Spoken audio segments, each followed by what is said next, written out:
How to reset the home screen layout on Android.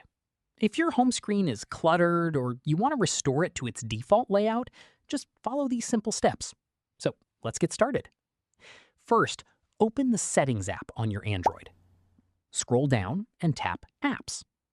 Next, tap the search icon in the top right corner and search for One UI Home. Then tap One UI Home from the search results.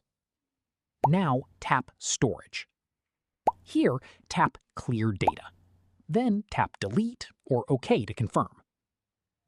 Clearing the data for One UI Home will reset your home screen layout to its default state. Your apps won't be deleted, but your app icons, folders, widgets, and home screen arrangement will be reset. Once the process is complete, press the Home button or swipe up to return to your home screen. It may take a few seconds to reload, and you'll see the default home screen layout. And that's it. You've successfully reset the home screen layout on your Android. If this tutorial helped you, don't forget to like, subscribe, and turn on notifications for more easy tech tutorials.